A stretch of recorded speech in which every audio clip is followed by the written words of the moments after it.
Today we sit down with Dr. Andrew Dunn, Professor of Journalism and Communications at the university. I asked Dr. Dunn about the state of social media, the influences of fake news on our lives and the election, and how we can better prepare ourselves for an increasingly connected world of media. Stick around, because we're turning on the spotlight. Welcome to Spotlight ETSU. Today we're talking with Dr. Dunn, Professor of Communications and Journalism here at the university. Dr. Dunn, thanks for joining us today. Hey. It's a pleasure to see you here. Good to see you again. Thanks. So, first off, I want to ask, where are you from? Well, I was born in Jacksonville, Florida, but I'm originally from Alabama. Dothan, Alabama is where I grew up. So I spent, my formative years there, and then went to college in Montgomery, Alabama, at Auburn University, Montgomery, and then went to Tallahassee, Florida, where I worked and went to school at Florida State there, and then spent a few years in Florida as a reporter, both in Tallahassee market at the Tallahassee Democrat, and then later in the Central Florida market with the Ledger in Lakeland, Florida. So born and raised in the South, then it seems like. Yeah, all from the South. Yeah, so Very cool. That's where I have my roots. So what about your educational background then? Well, I did my undergrad at Auburn and Montgomery, as I said, and I did my master's at Florida State. What were those in? And those are both in mass communication. Okay. The Florida State degree was mass communication with an emphasis in new and interactive technology. And then later on, after doing a little side teaching as a reporter with Florida Southern College, I went and got a PhD at the University of Alabama in mass communication, essentially. It's got another degree, but it's mass communication. That's what I focused on, was mass communication. Right. Yeah. So what drew you into that then? What kept you pursuing these degrees higher, or pursuing this field further and further? Yeah, I think for me, really what it was is this kind of strong tie to education that I've always had. So my grandmother actually taught school, and eventually when it got to where you had to have degrees and all that sort of thing, she went to become kind of a teacher's assistant, teacher's aide. My mother taught school. My aunt, all of my aunts went to college and went to go teach. And then, of course, I've got an aunt that's a principal. I've got an uncle on my dad's side that's a principal. My brother was a math tutor and eventually a college professor. Now he's a CIO for a college in Georgia. So, I mean, it's in the blood, and it's always has been there.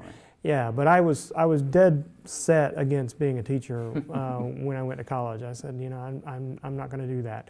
So I actually started out as a biology major with the idea of I wanted to go into science and genetics, and I was really interested in that. What moved you away from that? Calculus. What? I didn't want to take calculus, but also I just thought about it. I said, I don't want to spend the rest of my life hunched over a microscope. I'm a people person, but I'm a people person. I like talking to people. I like being around people. I like, and the only other thing I was really good at was writing. And so I said, well, I don't know, what can I do to get paid to write? And, journalism was one of those things that I kind of stumbled into. We didn't have a journalism program at Auburn and Montgomery. We only had a communication program. And so that's how I ended up in that field. And then just kind of, through that, I was really into the journalism thing, and I did that professionally for a long time. And then, just started teaching on the side at Florida Southern in Lakeland, and said, as much as I hate to admit, I kind of like this teaching thing. And so that's when I went back, and I always knew I was going to go back and get a PhD. I just didn't know exactly when, and that was kind of the spark. And the industry was changing, so it was a good time to move back and get my degree. All right. So I want to move on to then. You research communications, yes, correct? That's what you do here at the university. Yeah. So I'm curious, what kind of things are happening in the field of communications right now with social media, with news, television, whatever it may be? All of that. Yeah, exactly. What kind of things are happening, though, that the layman, the average person may not be familiar with or realize? I think there are always these burgeoning areas that we, every time we have a new type of technology, we have a whole new set of questions for that technology. So I just went out to Adobe's Adobe Max out in San Diego, where, you know, all surrounded by creative types, Creative Cloud and all that. But you also have a lot of discussion about where things are heading, and you know, so the hot button issue there was virtual reality. So everybody's talking about virtual reality, but you know, in some realms, particularly in the study of mass communication, virtual reality is really kind of, it's old. We've been studying virtual reality for years. I mean, since the early '90s, if beyond, you know, before that. I mean, if you think about the first virtual reality game, which everybody's hot and bothered about, the Oculus, they had virtual reality gaming in the '80s with the Game Boy VR, which was terrible and everybody hated, but it was there, and that was something that, you know, we've been looking at this for a long time. It was late '80s, early '90s. I forget exactly what year it came out. So we've been looking at virtual reality for a long time. So the question is, well, what's next? Well, the next piece that I've been talking a little bit about, and of course other researchers, is augmented reality. So we already have had our first big augmented reality experience that everybody was talking about. Pokemon Go. It was augmented reality, the idea of playing a game with your natural environment if you wanted to. You didn't have to play it like that, but a lot of people did. So you turn on your camera and there's a Pokemon in real life, and you're trying to grab it and you can see it on the camera. That is a completely different experience than what we've had before. So before we had, I sit in front of a TV and I watch it, or I sit in my car and listen to the radio, or I open a book and I read it. To where with gamers, okay, now I've got a control and I can control myself in this environment, and that's cool. And where we get to VR and I put a headset on and now I'm immersed into the environment. And then now we've got something where I'm not immersed in the environment is now kind of immersed in my world, which is an interesting way to look at it. Which is a completely different way of thinking about it. And so beyond that, and some of the stuff that I've been doing lately, I've always been kind of a futurist. I'm always looking at what's coming next.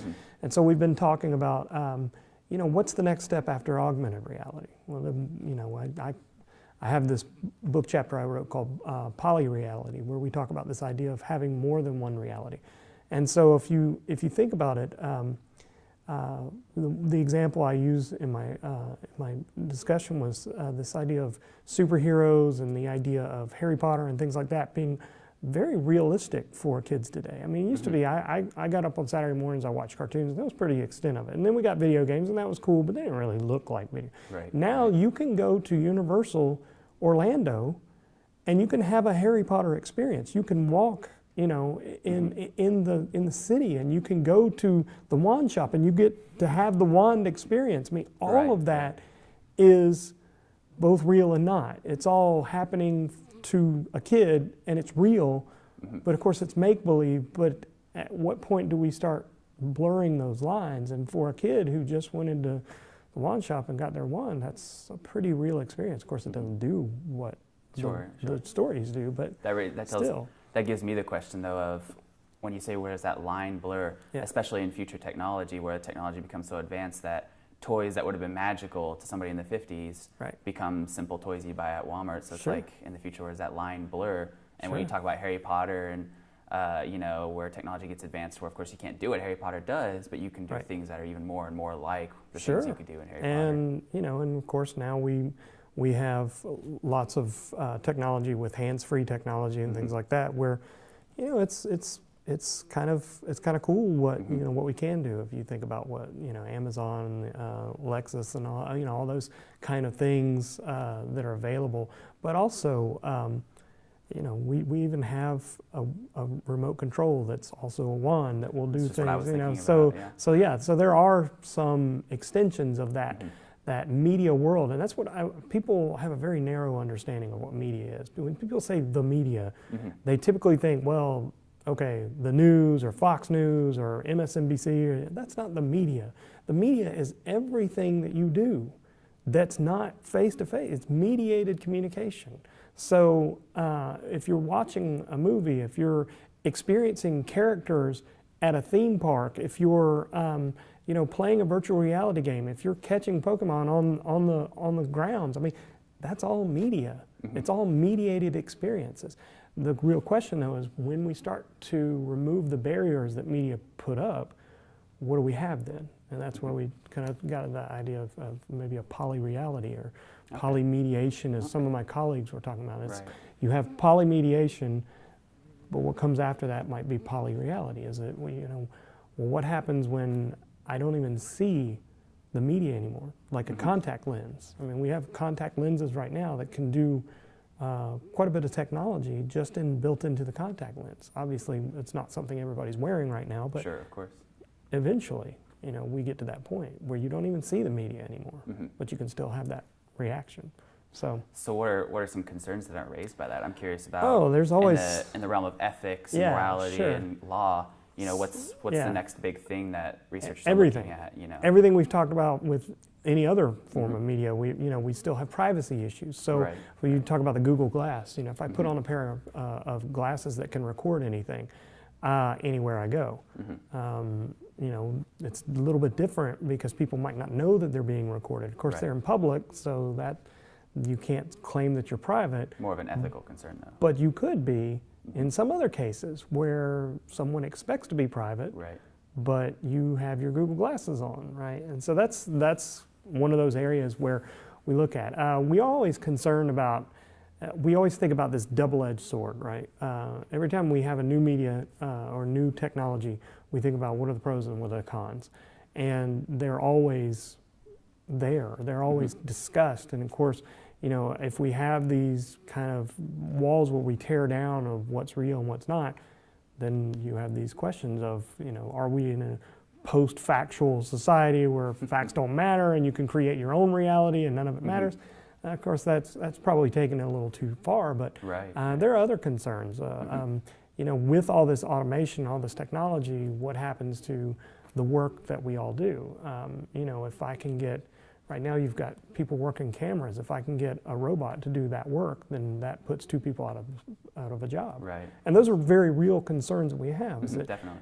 as we move forward, there are fewer and fewer jobs that can't be replaced by machines or by technology. So that's a very real concern. Okay. Well, we're going to take a pause here just for a second for a commercial break, and then we'll come right back. Sure.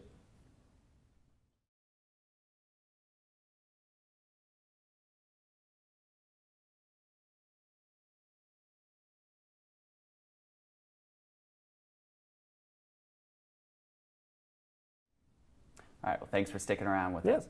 So I want to move on to then some issues that we've had very recently, and in particular with the election. So, now after the election's over and Donald Trump has won, there's a lot of talk from people everywhere, basically, about this post-factual idea. Do we live in a post-factual world where facts don't matter, as you mentioned a moment ago? And also this idea of fake news. And I was wondering what your thought on that was in particular, because now when you get on social media, especially living and growing up in the South, I have many friends and family who are very conservative, and they share links, and my feed is usually inundated with things that I can look at, and to me seem very clearly to be nothing but inflammatory headlines and things like that. And but it's just the fact of life. It's what we have now. And I'm wondering what your thoughts are on this idea that fake news has become more realistic or more real or important than actual news, and what the idea of actual news even is. I think where we have to start is understanding that there's a difference between news, commentary, and then just straight up factually incorrect faux news. There are going to be some things that are absolutely true in what the talking heads say on both Fox and MSNBC and CNN. There are kernels of truth in anything that any talking head is saying. And I don't mean to single out a conservative point of view. That just happens to be the most people from my background. But regardless of the politics, there's always going to be that section of commentary, right? News is where the facts are. So, I usually use this example of my students. Fire breaks out. And of course, we had a recent case of this. Fire breaks out. In this case, 11 people die. But I usually use this scenario: house fire breaks out, 3 people die. That's news. That's factual. That's what happened. Now, if Bill O'Reilly or Rachel Maddow or, Breitbart or anybody else wants to talk about who's at fault for this fire and who should we blame for this and who should be, what kind of legislation should we now have as a result of this, or who can we point fingers to, that's where we get into commentary.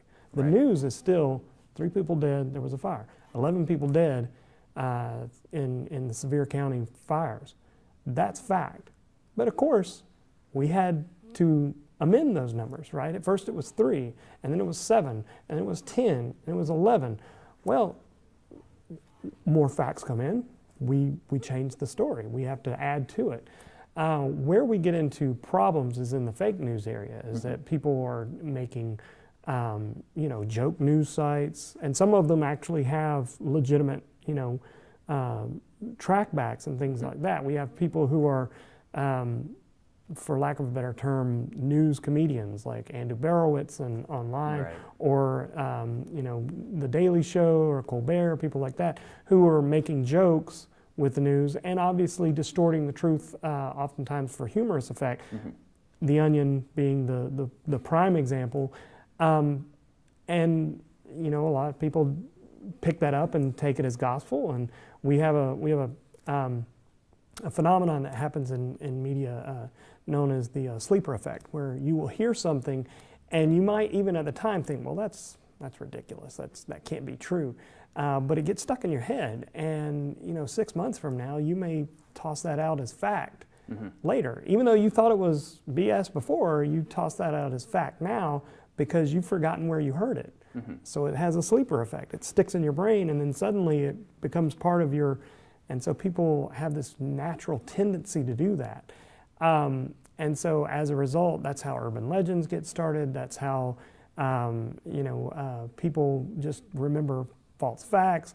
There's one real popular one about Albert Einstein failing math or something. Albert Einstein did not fail math. That never happened. He mastered supreme, very high levels of math at a very early age. But that's not what people remember, because they were told, they were told something that wasn't true, and it sticks in their brain, and they just carry it around forever. Same problem with fake news, is that people will see it and they'll swear that this was true because I read it somewhere. But where did you read it? When did you read it? Who told you this? And that's where I think where the real problem is that we do a great job of telling people to read. We do a great job of telling people to be active and be engaged. We do a really terrible job of telling people to be critical, to look at what you're getting and find out where is that information coming from. So I do this with not just political news. I do this with scientific reporting. So I get, I'll get something that says, such and such, something is bad for your health. I say, okay, well, that's interesting. What does the actual study say? So I go track down the actual study that is printed in an actual journal of medicine or journal of science to find out what does it say. And oftentimes it doesn't really say that because it's been an oversimplification, or it's just the reporter got it wrong, or occasionally it does say it, but then you look at the study and it's done by the same people that always do the same studies and always seem to find cancer causes by everything, and you have to wonder, well, if nobody else is finding this and you're the only person finding this, maybe you're wrong, or maybe your methodology is poor. And there is benefits in understanding scientific methodology and understanding why some things are better than others, because not all science is equal. So I don't think people do a lot of that. And I know, and we know they don't. We have this other thing we call kind of this nature of tendency of humanity to be kind of cognitive misers. We just kind of, we just don't do a lot of digging sometimes. Particularly if we don't care, then we're just, okay, that's good enough. I'll stop there. I don't need to know anymore, and that's unfortunate. People aren't naturally curious and want to go deeper. And how would you recommend that you move away from that? Because in the context of social media, like I said, I get on and my feed is just inundated. Facebook in particular with their feed, it's just inundated with these things that are, I can't always say completely factual, but a lot of times come from dubious sources. And I remember taking your class and you had talked about how it didn't matter what news you watched, but the more news you watched, the more you tended to have a negative outlook on the world. Yeah. And I definitely see the parallels between that and social media. Sure. You know, the more you see this stuff, even if, like you said, with the sleeper effect, even if you think, oh, that's not factual, later on you spit it out as fact, and it, over time, you know, kind of decreases your outlook on the world. So how do you recommend then, in the face of that, you are able to kind of help not fall prey to that? Because not everybody has the time to, you know, go and read these studies and, you know, analyze every article that they see or every source, because a lot of times you don't, I mean, you could never see the same source twice. I would argue sites there are. I would argue you do have the time. If you can spend 4 hours on Facebook, you can spend 20 minutes of that looking up sources, right? Sure. I mean, it's not like you have to go to the library to find this. I mean, you can go to Google Scholar and find it, or you can actually click on the link to the actual research and then look at the research, which I think a lot of people don't do. Right. But in the case of political things, where it's you know, a much harder thing to figure out, you know, what was actually said, you know, at this small rally in the middle of Ohio, for example. Right, and I think that's where we get into. There are some sites that, you know, I will point people to as kind of the third party. Of course, people will critique those as well, but, you know, some urban legends is, you know, one of those things that we fight against constantly. Everybody's fallen victim to an urban legend. Even I've fallen victim to an urban legend before. And then you go to something like Snopes, where you look up, you know, okay, somebody has taken the time, because I'm too lazy to do it, somebody's taken the time to actually list all the urban legends, and here's why they're fake, right? And when you say urban legends, I don't mean like the hook on the car, you know, like traditional urban. I'm talking about like news urban legends and things that have happened recently, political, you know, rumors and theories. Right, sure. Some of them are true. If you actually go look at those, some of them are true. Some of them have a nugget of truth, but they've been kind of distorted in a wrong way. And some of them are just flat out lies. PolitiFact is another good place to go if you're looking for political news and trying to figure out, okay, well, what did they say that was true? Luckily, there's somebody out there that actually has, you know, collected all the things that politicians say and find out, is this true or not? You know, and that's important. You know, so the example recently of Carrier, the air conditioner maker, and of course they also do the heat pumps, and you know they do quite furnaces and things like that. And they do air control. You know, they were supposed to be moving 2,000 jobs to Mexico. Now they're not going to move all of those jobs to Mexico. They're going to stay, and Donald Trump has claimed kind of a victory of I kept these jobs here. Well, there's some truth to it, and there's some, you know, bending of the truth. That yes, he kept 1,000 of those jobs here, but another 1,000 are still going to go to Mexico. Right.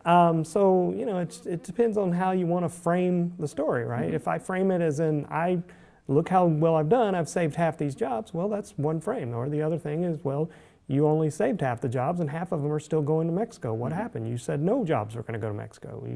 And you know, there was also this issue of, well, you know, we're going to make everybody pay lots of taxes if they move jobs somewhere else, overseas or over the border. Well, now we're going to give them a tax break so that they keep the 1,000 jobs here. So it's, you know, it just depends on how you frame the story. You know, if I'm on the left, I can frame it one way. If I'm on the right, I can frame it another way. Or if I try to stay in the middle, I can say, here are the facts. There are 2,000 jobs, half of them are still going to Mexico, period. And then we can say, Donald Trump has claimed victory for his side. The left has said, well, that's still half a job still going away. There's some discrepancy about the tax issue, and there you have it. I mean, so... do you think there's not much of a place then for commentary on the news? I think it is. I think it is fine. It's just like, let's take it out of the realm of politics. Let's talk about sports, which I'm a big sports fan. I mean, I think most people on campus know the teams that I love. Right. I mention them from time to time. You know, I love watching sports commentary. I shouldn't, because most of it is just outright, you know, just puffery. They're just making things up. I mean, you look at somebody who, like Skip Bayless, who says inflammatory things regularly in order to get ratings. Right. I mean, he says things that just make no sense, and so, but that's where he gets his ratings. So people keep coming back saying, "What's he going to say this week?" And it's just kind of part of the fun then. Yeah, I mean, if like I always tell people, if you want to have news with no commentary, there's an easy solution. It's called C-SPAN. It's on all the time. feel free to tune in. Very few people do. Why? Because they find it boring. Right. Right? Right. But I'm going to have to stop you there. Sure. So thank you for talking for us today. I really appreciate you coming by. Always interesting stuff, as always. All right. Well, great.